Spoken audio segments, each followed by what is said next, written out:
Juicy. In the morning. Juicy. In the day.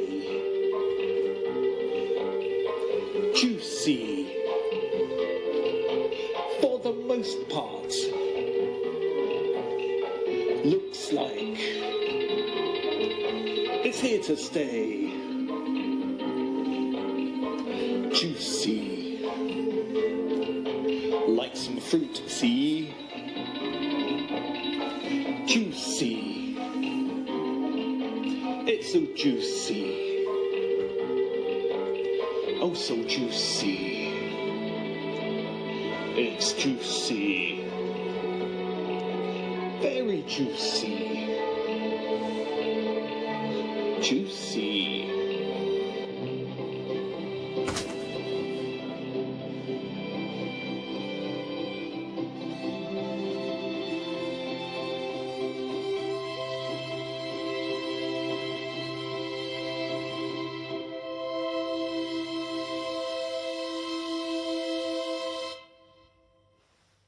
Oh, hear ye these simpering verses of suburban sensibility, this vile creature, a perverted poet, peppering the page with poisonous intent and a fey wave of the wrist, as if tossing off yet another sordid poem like it means nothing. This loathsome lurker in life's margins. My name is Robert Garnham, and this is Juicy. Well, hello there. Yes, hello and welcome. Thank you so much for tuning in to watch today. My name is Robert Garnham, Professor of Whimsy, Consumer of Biscuits. So, if I'd just like to do this little chant here. Professor of Whimsy, Professor of Whimsy. I say Professor, you say Whimsy. Professor, Professor, Professor. So this first poem doesn't have a title yet. I just call it Poem.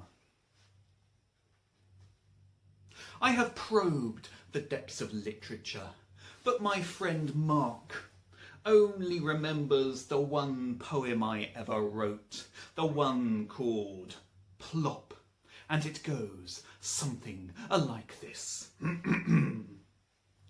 Plop, plop, plop. At nights I reach right in and thrust my hand deep into the fiery furnace of metaphor, and I grab the human condition and I throttle it and I squeeze the truth out of it and I tear the words from the sky. I am king of ink, monarch of the pen, my nib moving faster and faster as my fingers grip the shaft of the biro, spilling onto the page beauteous visions, truth, honesty, existential angst, and what it means to be alive. And yet, Mark's favourite poem of mine is Plop, Plop, Plop. Thank you. Okay, so you're watching that and you were probably wondering why I kept going like this.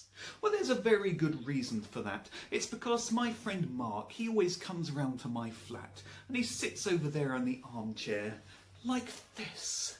And I always say to him, why are you sitting like this? And he would say, ever since I went bald, I miss having a fringe. So that little poem there is just for him. When I was writing this next poem, I was thinking about superheroes, what kind of powers I'd have if I was a superhero. And the only thing I can see, there's only two things I'm really good at. Number one, I can always tell when the vacuum cleaner bag's getting a bit full. And number two, I can always spot somebody with a beard. Beards make me really envious, and that's what this poem is all about. Hasn't got a title yet, it's just called Poem. I've always wanted a beard, just never had the time to grow one. Whenever I see them, I get this strange feeling inside of deep inadequacy. I want a beard just like Jonathan's got.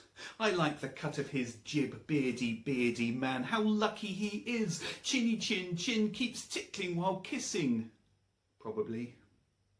I went to the barber and I said, "Give me a beard, good man, and make it a big bushy one, like I'm an old grizzled trawlerman. Here's a Pritt stick, now sweep up the floor and stick it on my chin, there's a good fellow." It fell off when I was halfway around the supermarket. Last night I sat in envy at the annual beard competition. It was won by a geography teacher whose beard looked like two ferret-shaped sideburns mating, while a badger-shaped moustache hid in the rhododendrons and took photos. I saw a man in the pub with a beard, and his friend had a beard, and his wife had a beard, and his dog had a beard, and the barman had a beard, and the barman said through his beard, "What would you like?" And I said, "A beard." And the barman said I was weird, so I had an apple and raspberry J2O. I can't look at a goat. I hate the way they gloat with their nanny goat, billy goat, beard, unwarranted goatee, sprout, stroke it, big boy. I went to the circus and I saw a beard tamer cracking his whip, beard tamer cracking his whip, beard tamer, pass me a razor, stay there, cutting them down into very, very, very, very long sideburns. If I had a beard, I'd dip the end in chocolate sauce and draw crazy patterns on your smooth, bare chest, whispering, "Growl for me, growl for your lover man, growl like a tiger, you sexed-up beast of a man," which would probably startle the other people on the bus. If I had a beard, it would have to be bioengineered. Fuzzy, chin scratch, scrunch up, feel it, go on, put your hand here and feel it.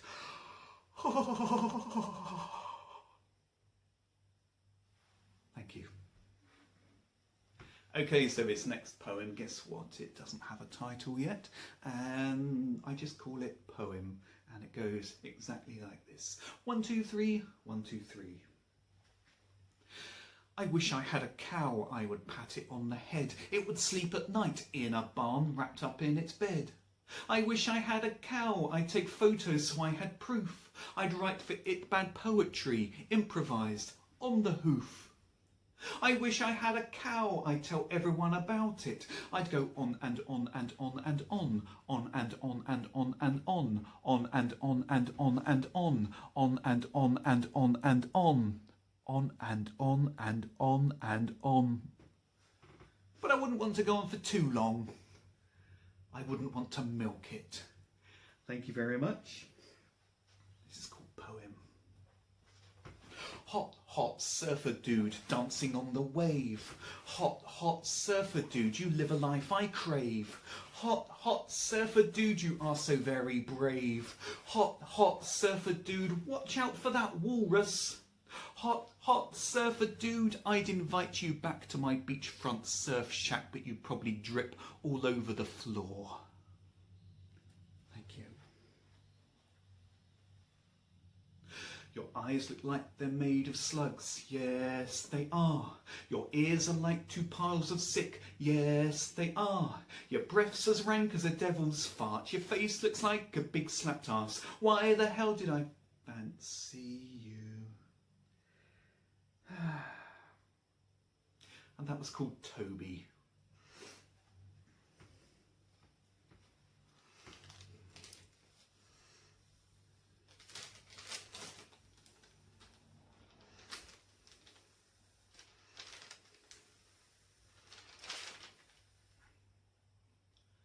Dan is always pausing.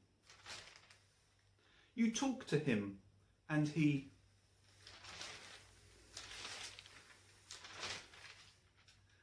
pauses. It's like he's really unsure. Ask him a question and he'll answer. But halfway through the answer he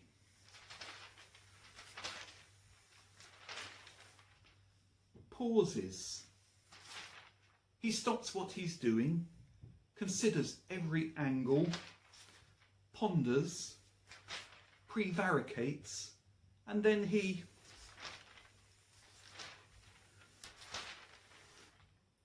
pauses.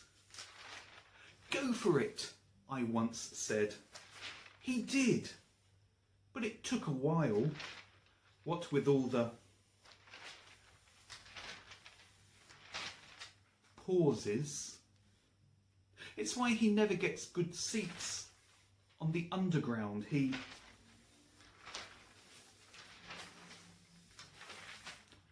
pauses.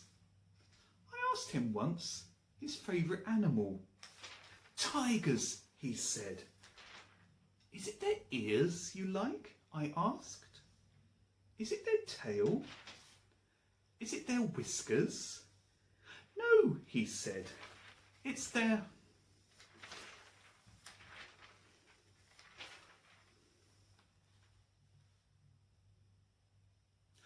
pauses.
So this next poem, have you ever gone into a cafe or a coffee shop and asked for tea? And they say, what kind of tea? And you say, well, just normal tea. And they say, do you mean English breakfast tea? And you say, is that normal tea? And then they say, yes. And then they go behind them, where they've got all these different blends of tea in all these fiddly little drawers, but the English breakfast tea's kept in a big box, because that's the one that everyone wants. And if that's the case, then why don't they just call it tea? This is my tea wrap. I'm rapping with my tray, and I'm gonna move your way. This is what I have to say, cause what I need today is a cup of Earl Grey, and that would be most pleasant. You know what is new? It's the things that I do. I spit my rhymes so hard and they're coming at you. I hang out with my crew and my homies too. I say, hey lads, would you care for a brew? 1 lump or 2? I'll be mother, shall I? I'm a funky mother cuppa lover, got a couple with my supper, but my plans you cannot scupper. Put no milk in, watch me splutter. I'm the bread and you're the butter. Got a scone too, add it to my song, gonna make it disappear. Scone. Yo, sup, pass me your cup. If you wanna have a coffee, then I guess you're out of luck. Got a caddy, who's the daddy with his caddy. Got a teapot, got a cosy, got a decaf, makes me dozy. And I prefer the milking first, if you really must be nosy. Cause I'm wild and I'm free, and it's brewing you see. Cause seriously, this is all about tea. This is all about tea. This is all about tea. Thank you. Well, I hope you like that, and I hope you like this. I think it's beautiful, isn't it? Or as they say in France, très bon. So anyway, my dad had a little tea-based joke of his own, and this is for him. My dad would lift the teapot high and pour a thin trickle of tea into the cup far below. "High tea," he'd say, and we all roared with laughter. So he'd experiment, stand on a chair, on a footstool, on a step ladder, anything to gain the necessary elevation. "High tea," he'd say, and we all roared with laughter. One day, a passing ice cream van backfired, yet not a flinch did we see, his perfect aim assuring that the tea ended up just in the cup. "High tea," he'd say, and we all roared with laughter. And the next day, he hired a 40-foot ladder, and he climbed to the very top. "High tea," he'd say, and we all roared with laughter. And the next day, he hired a hot air balloon, piloted by a chap with an exuberant moustache, and he climbed in the basket, and the hot air balloon went up and up and up until it was just a speck in the sky. And just as he was about to repeat his usual joke with the teapot, a sudden gust of wind blew the hot air balloon away over the horizon, and we never saw him again.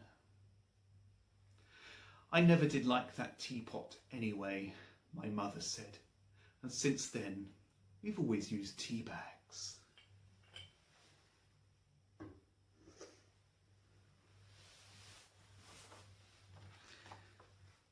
I kind of fell away from the person I used to be. The promise of the kid with the sun in her eyes and a burning passion for more than just the immediate. Neat handwriting can seldom claim full honesty.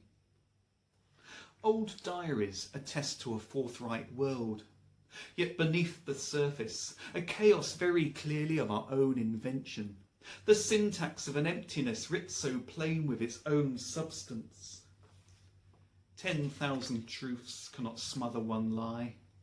The bonhomie of the brave is a fabrication nonetheless. Any fool can laugh at the same old retelling, but its grammar is perfect and its intention is clear. I've walked so many miles in so many directions. I've traced the lineage of pain right back to the start. I've seen what happens to those who refuse momentum, and I've tinkered with the workings of my heart. There is no fear in the present moment, and the future can never be as daunting as the past. This old diary with its meanness and its lying speaks only of years, and it won't be the last. But I will fight when needed and rise far above, and I believe in the solid goodness of every soul.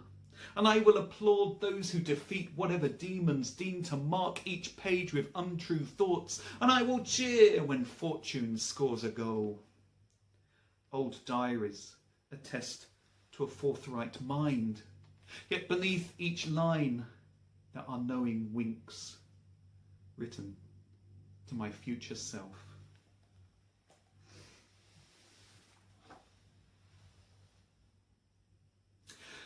There's a badger in the garden and he thinks he's on EastEnders. There's a badger in the garden and he thinks he's on EastEnders, having arguments with other badgers, arguments with family members, arguments and arguments. He thinks he's on EastEnders. "Hey there, badger, what's going on? Hey there, badger, whatever's wrong? Hey there, badger, are you filled with ennui or angst about life in the postmodern world? Or do you think you're on EastEnders? There's a badger in the garden and he thinks he's on EastEnders. There's a badger in the garden and he thinks he's on EastEnders."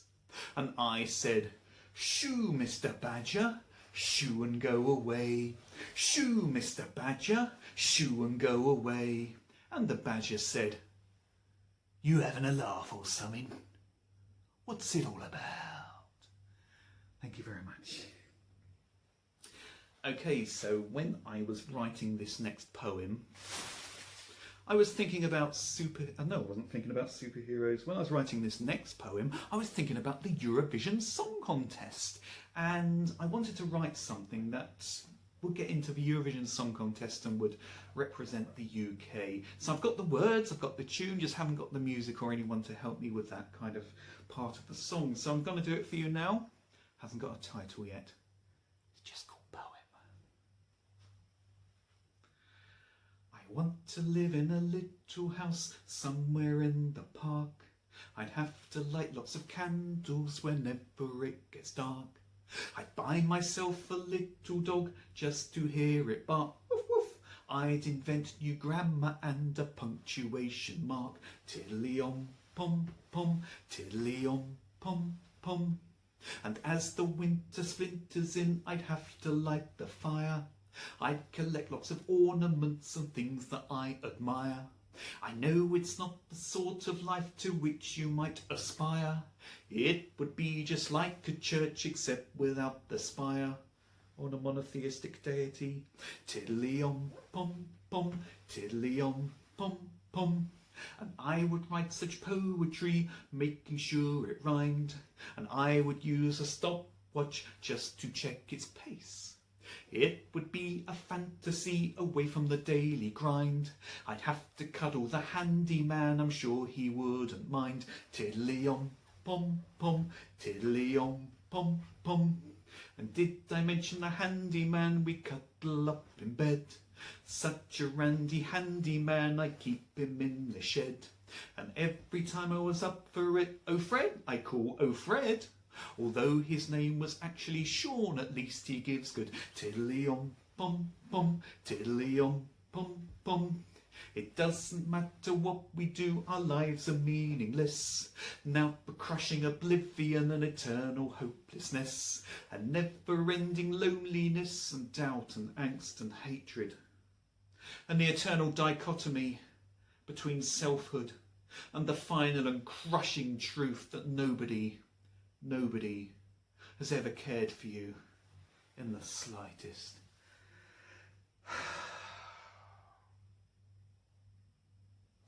Tiddly-om, pom pom, tiddly-om, pom pom. Thank you very much. Okay, so this next poem, it's a fairly recent one. Still haven't got around to giving it a title yet. I just call it Poem. To be honest, I kind of write the titles first and then the poems just seem to write themselves. So this is just for you. It's called Poem. If I could have just one wish, I'd like to be a jellyfish, hanging in the water, stinging those who really ought to know not to swim near me. Jellyfish, jellyfish, jellyfish, jellyfish, jellyfish, jellyfish.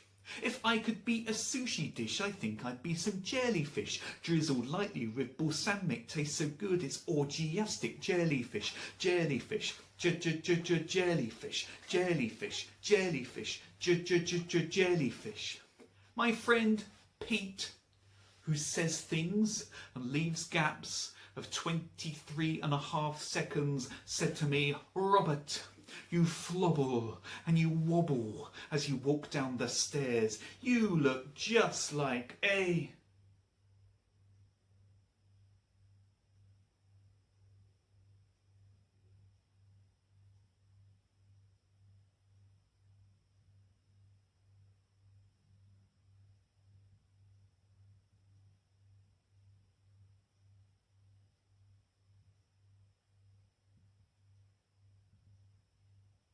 Jellyfish, jellyfish, jellyfish, jellyfish, jellyfish, jellyfish, jellyfish, jellyfish, jellyfish, jellyfish, jellyfish, jellyfish.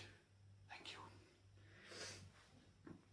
So, yeah, I perform a lot all over the country, and I must say, even after all these years, I do still get quite nervous, and I usually can't sleep before a gig. I do suffer really badly with insomnia. Insomnia is a terrible thing, but on the plus side, there is only 3 more sleeps till Christmas. So what I do when I can't sleep, I write myself little poems, and I attach them to things like crisp packets and nut packets, and I put them in my pocket as a little treat for me the next day. And oh, here's one from last night. It's called Poem. He said, "You have no sense of perspective." I said, "Come over here and say that." He said, "I'm standing right in front of you."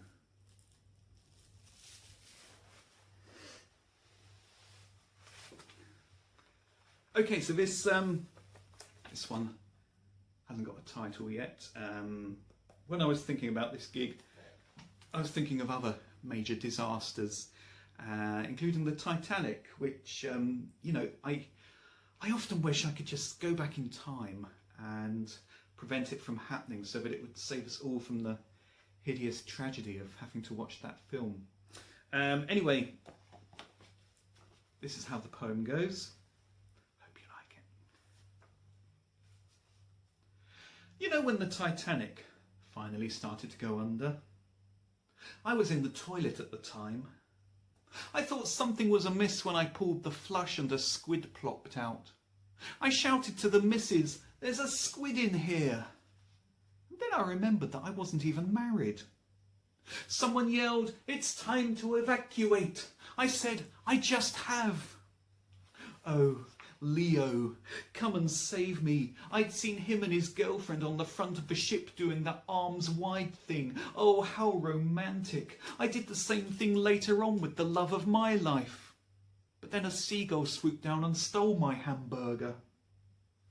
Oily seamen down in the boiler room. Oily seamen down in the boiler room. "Excuse me, lads, who do I complain to about not getting enough ice to make a martini?" I inquired, ironically, just as we hit the iceberg. I popped my head in the control room door. "Hey, Captain Smith, what the hell was that all about?" He said, "I thought it would swerve first. I had right of way. To be honest, I've had better days. I'm out of my depth and it's making me sick. I suppose I shall have to go down with this ship." I said, "Let me know how that turns out." "You see," an expert in shipping design said, "its vast metal hull is held together by giant bolts." "Wow," I said, "that's riveting." I saw the head cook punching hell out of a lettuce. That's why I didn't overtly worry when I heard we'd struck an iceberg. "Just a glancing blow, Mrs. Henderson, just a glancing blow."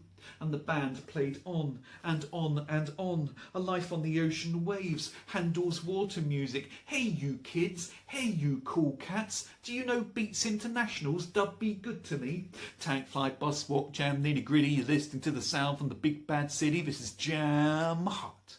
This is jam hot."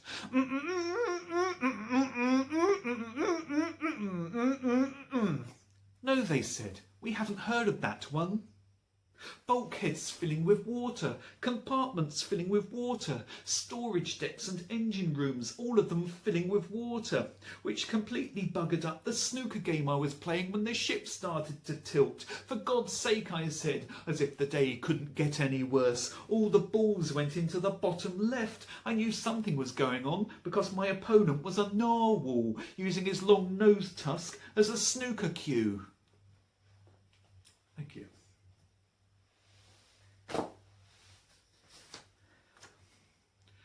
Nathan went for a walk in the rain, felt the cold drops sting thrown by the wind like thoughts flung at him. Often he felt he could disappear, given the chance. Less than a ghost scared of its own haunting. Often life really was too daunting. Hands thrust in pockets, he would stand under the limbs of a tree whose skeletal branches silhouetted against an overcast battleship sky seemed to him the jagged black lightning of negative storms, moments of joy nullified, time turned inside out. One day this tree would fall and rot, not even a memory. Custodians of masculinity leer in with jeering grins, outstretched claws soured with the blood of souls too weak to join the cultural dance. Maps marked not with roots, but the chaos of headstrong toxicity, the violence of difference, for straying would be a calamity, and only a fool would sheer from the path and be rightly and soundly mocked. Nathan went for a walk in the rain. It's hard to explain the indefinable. It's easier to be a man and stamp down emotion, to be one of the lads and aspire to such. Show no fear, stick two fingers up at pain. Don't be weak, don't be spineless, and don't talk about it. Don't talk about it. And if someone does, then don't listen. Change the subject. For God's sake, don't admit that you're lonely. What kind of man does that? Nathan went for a walk in the rain. He watched the puddles circled with heavy drops. For abandoned ideas or dragon's tears, no time to explain, just a walk, no time to talk, never time to talk, no time to listen if he needed to talk, and what could he possibly explain? Nathan went for a walk in the rain. Thank you. A tinsel-littered terminus on the greyest grey of days, a gleaming marble concourse and a smoke machine haze. Excitement lifts in tight t-shirts, dressing to impress. A train's due in at platform 6, it is the Queer Express. This chuffing, puffing, mother huffing, pumping disco train, gently swaying, high-heeled sashaying, otherwise quite tame. Lip-sync boa, something of a goer, power ballad queens, leather-clad sexy dad, this transport of my dreams. Everyone is welcome as it thunders down the track. A destiny that's shining bright, the rhythm of the clickety-clack. Clones and drones feel so at home, and big butch bears too. Take a seat on the Queer Express, carriages L, G, B, T and Q. Our history is one of pride and those who dare to stand and fight the law and rise above. Let's shake them by the hand. And now there is sweet freedom sung amid the pumping beat. The rainbow flag flies proud for you. Hop aboard and take your seat. This sequined rocket, this tinsel train, there is no quiet zone. The ultimate community where no one feels alone. I climbed aboard 20 years ago, never again felt like a loner. A sexy hunk in the opposite bunk is giving me a reason to be there. This all-embracing, heart-racing diesel engine chuffer, this laser choo-choo homo loco never will hit the buffer. It's thundering and building speed and passing through the night for souls in need who feel indeed that now the time is right. There'll be moaners, haters, zealous types, and those who don't agree.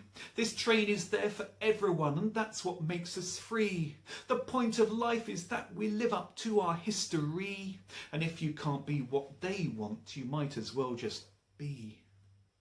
The Queer Express is seen by some to be an urban myth. Stand by the tracks on a foggy night and see its glow in the mist. This train exists in every soul who's felt the world's askance. Hop aboard the Queer Express and join this blissful dance. Everybody, welcome aboard. Thank you. So what I'm going to do now is a little 20-minute poem which gives the title to this actual show. It's called Mr. Juicy.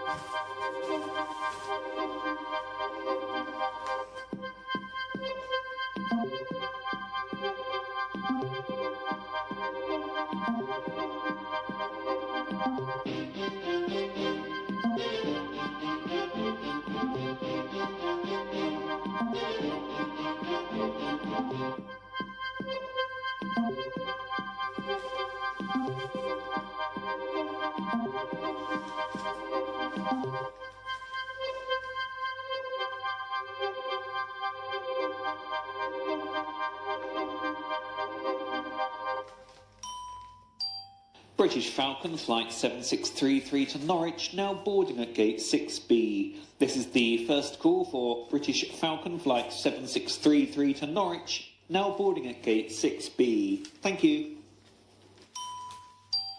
Could Mr. Mozzarella, travelling with Air Italy to the Po Valley, please make himself known to a representative of his airline? Thank you. Cock Sparrows Airlines, Flight 133 to Exeter, now boarding at gate 6A. This is the first call for Cock Sparrows Airlines, Flight 133 to Exeter, now boarding at gate 6A. Thank you. I called him Mr. Juicy.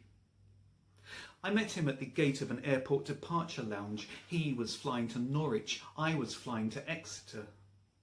The two of us were delayed because a fuel transporter had broken down diagonally across gate 6A and 6B. Nobody could move it. The two of us, me and Mr. Juicy, we looked out the terminal plate glass window. He asked if I had a dry wipe marker. Why? So I can go in the toilets, he said. Add my initials to the hourly hygiene checklist, you know, just for a laugh.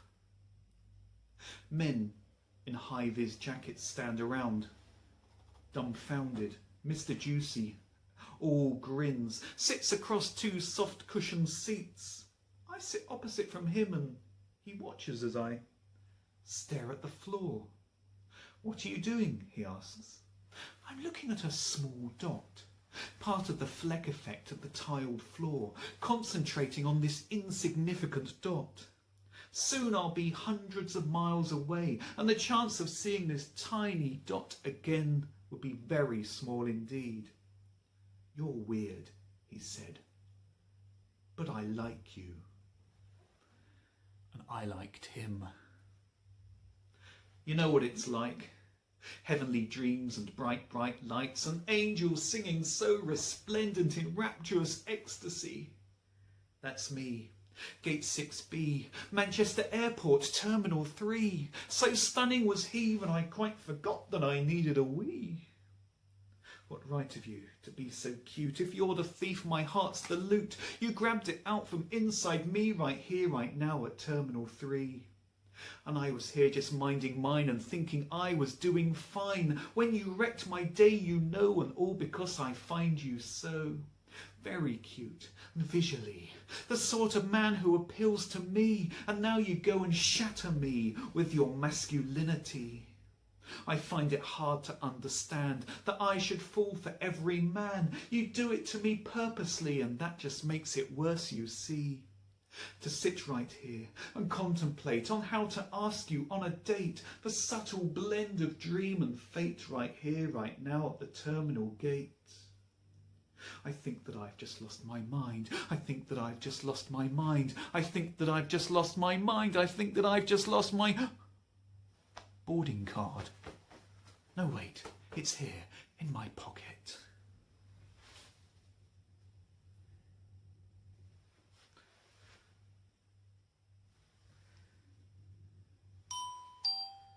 We apologise for the slight delay to flights British Falcon 7633 to Norwich and Cock Sparrows International Flight 133 to Exeter, currently awaiting boarding at gate 6A and 6B. This is due to operational difficulties. The driver of the stranded fuel transporter hops down from his cab, lands awkwardly and sprains his ankle. Could passenger Mr. Mozzarella please make himself known to the Air Italy information desk, located in the main terminal building, next to the Wetherspoons pub? I tried to not look over at Mr. Juicy too much. I didn't want him to think that I fancied him, but then I wanted him to know that I fancied him. Open, pleasant face and long, long legs. See them draped over the chair next to him. Body-hugging white t-shirt. Purposefully unkempt hair, the faint trace of stubble. A ruffian with the soul of a poet who's just captured the soul of a poet. He said, I watched that DVD the other night. You know the one. The never-ending story.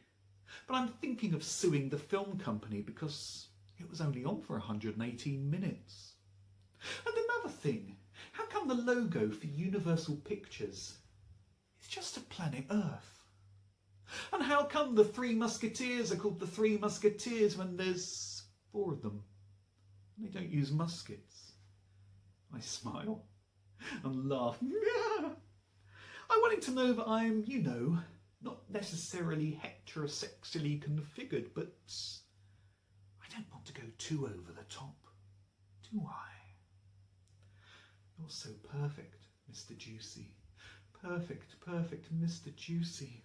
Perfect nose and perfect limbs, perfect eyebrows, perfect skin, perfect, Mr. Juicy.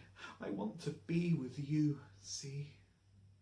You're so perfect, Mr. Juicy, such a cutie, masculine beauty. You're so perfect, Mr. Juicy, how we laugh, random chance, births and deaths and circumstance, this endless dance of evolution. Mr. Juicy, I want to be with you, see? Mr. Juicy tells me about his mother. She works in an old folks' home, in the kitchen, he says. They have to perform miracles. They're given 1 chicken and told to feed 30 residents with it, reses as those in the business call them.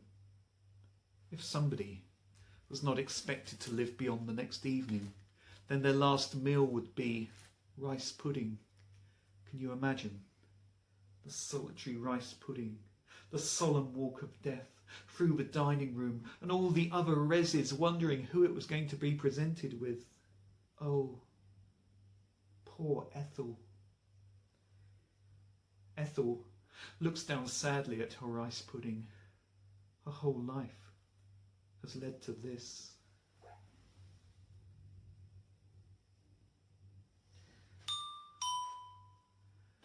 This is another call for Mr. Mozzarella.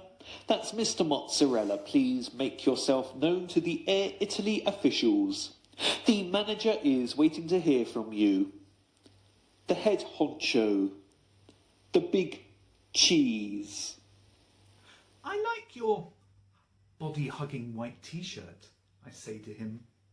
Thanks, he replies. Very fashionable, I continue. I'd wear one too, but then there's certain bodies which don't look good hugged. I'd give you a cuddle if you ask nicely, he replies. Oh my goodness.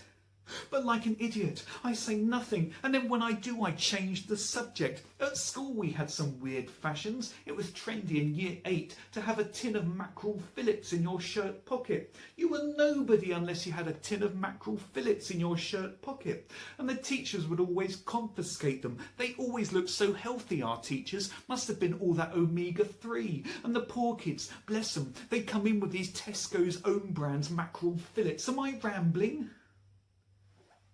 I'd give you a cuddle if you asked nicely. That's what he'd said. Or did I imagine it? I'm rambling. He says, my best friend is an astronomer. He's been tracking a supermassive black hole these last few years, using mathematics and pure science to work out its behaviour. He's calculated that a star 15 times the size of the sun is heading straight towards it. Can you imagine this supermassive black hole and this gigantic star? So I said to my friend, what's going to happen to the gigantic star when it gets to the supermassive black hole? And he said the only thing that will happen is it will turn a slightly different shade of red. If the ultimate state of the universe is chaos, I say, then that makes me feel better about the cupboard under the stairs. I'd give you a cuddle if you asked nicely. I say to him, I'm really worried that one day I'll slice a loaf of bread and accidentally split the atom.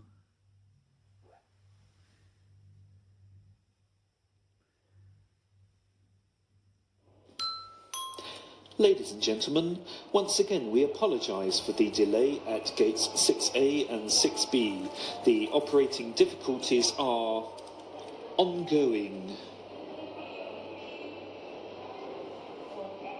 Mr. Juicy smiles, leans back his head and closes his eyes.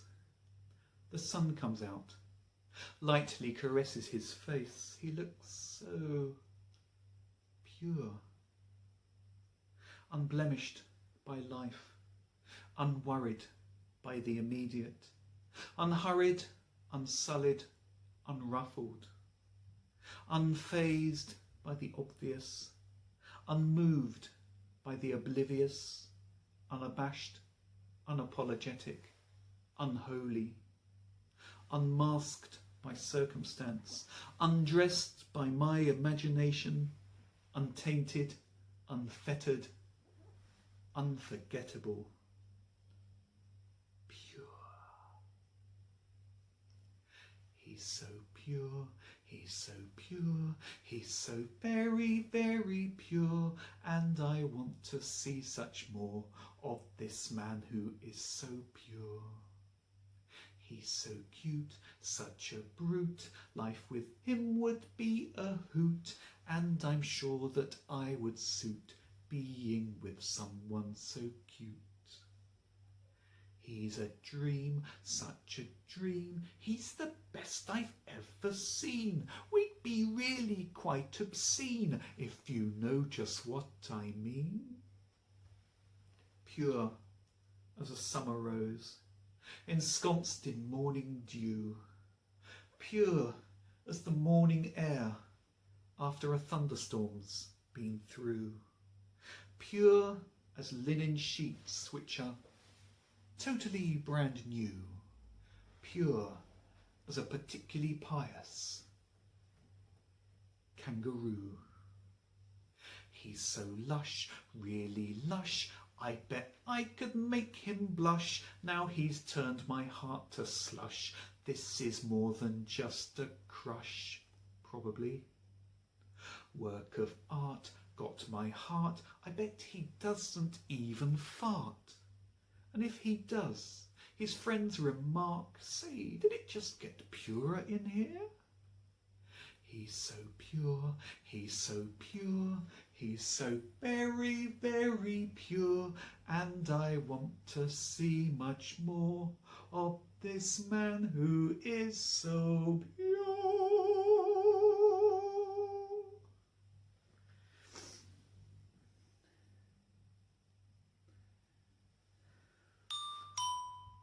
Mr. Mozzarella, are you there? Mr. Mozzarella? Mr. Mozzarella?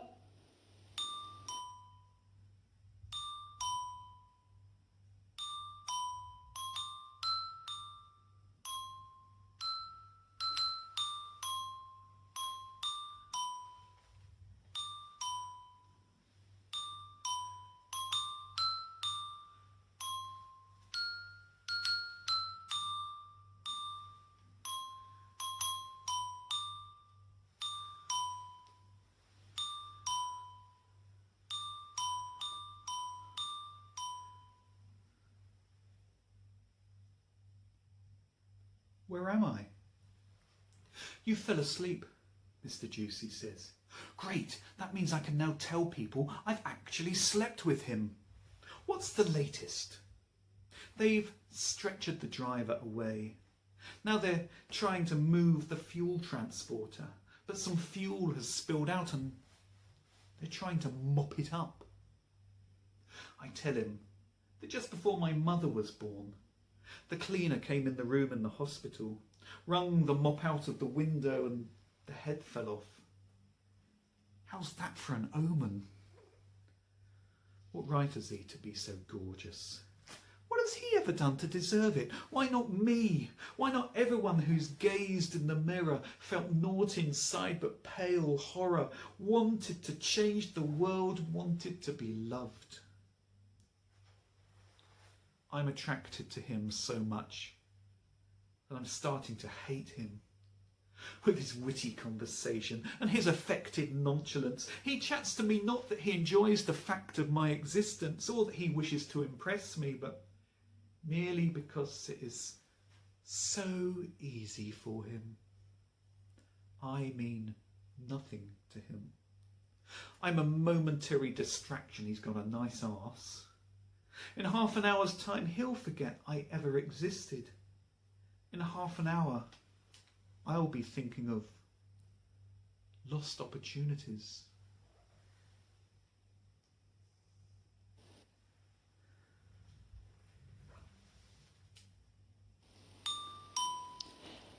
Lost opportunities. Hold on to him. Memorise his face. Memorise his face because you'll forget it quickly. Massive disappointment. This is the final call for crushing disappointment. Can you imagine what it would be like? I mean, the pressure to be constantly amusing. Me and him together forever, going through each day looking for anecdotes. Something happens and you think, oh good, some new material. I can't wait to tell. Jesus Christ, I don't even know his name.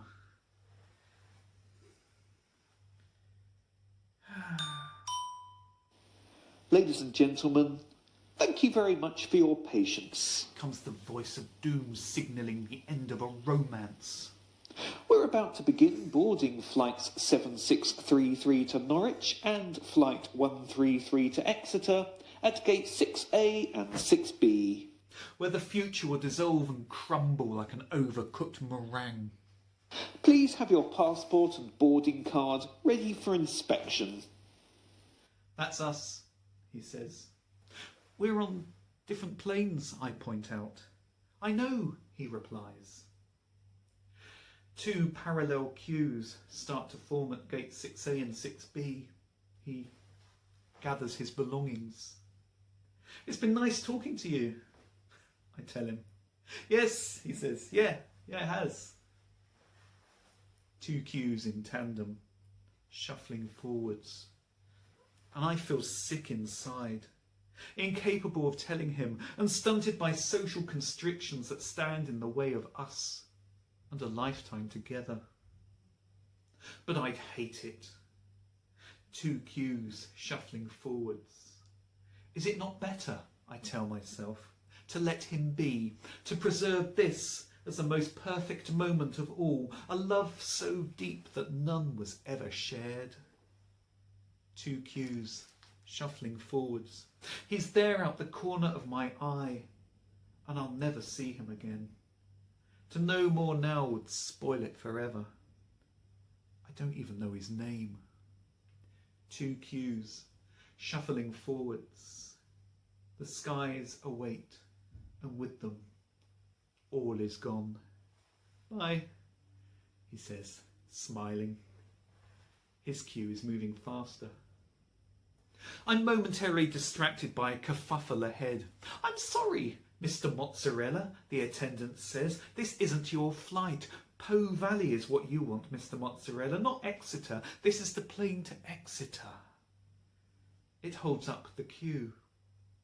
I decide to look as amorous and as tempting as I can, which should be really quite easy for someone so handsome and manly as me, but it doesn't work. So I try to look casual and nonchalant, and I only succeed in tripping over someone's suitcase. And as I'm picking myself up from tripping over the suitcase, I step on the base of a security notice which whips up and whacks me in the groin. But it doesn't matter. Nothing that matters now except the need for at least some kind of recognition, some kind of physical proximity of the most based kind, almost jumping up and down now in the queue. But he's gone, he's gone, he's gone, he's gone. And the rather annoyed lady next to me points out that I'm standing on her packet of hobnob biscuits. He's gone. Mr. Juicy has gone. Through the gates and off to his plane. Things will never be the same. It takes an age to sort out Mr. Mozzarella. I trudge across the lonely wind-swept apron, giddy on more than just aviation fuel. Up the steps of our Exeter-bound plane I pause, briefly, look back at the airport terminal, hoping he might still be there waving, or even running across the tarmac towards me, but he isn't. He meant so much. And I meant nothing to him. The wind ruffles my hair. How transitory this life we all live with its fleeting moments. I'll never find anyone else like him. There were nights when I was so lonely. It seemed the dark itself were a million fingers all pointed away from me. My existence so baseless as to be hardly worth the breath, each moment a death. I will survive this, as long before I found my own solidity, that the love I had inside of me I could share should still be there. How many others will disappear? Chance encounters and momentary infatuations, squandered beauty and sheer miscalculations, an immobility deep set within, that I should live to love, rather than love itself, and forever remain hopelessly lonely.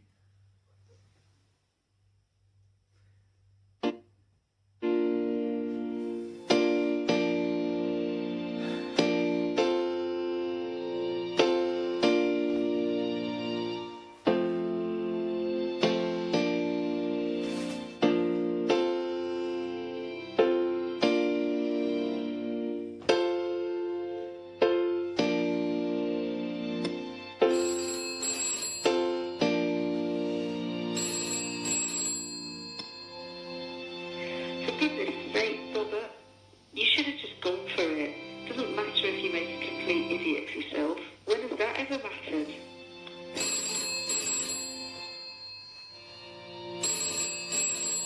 You did the right thing. You should have just left him alone and not got your hopes up. He only wanted to pass the time. Within a few minutes, he would have completely forgotten all about you. You did the right thing. Yeah. You know what? I've been through tougher than this, and I've always survived. Just poured myself a martini and come out tops. Sometimes life offers you a bucket of kippers when all you want is a squid. What's the point in fretting? Love will come soon enough, so don't you worry about me. I'm doing just fine. Good morning, sir. Welcome aboard. My name is Josh. I look up. He's the most gorgeous cabin attendant I've ever seen.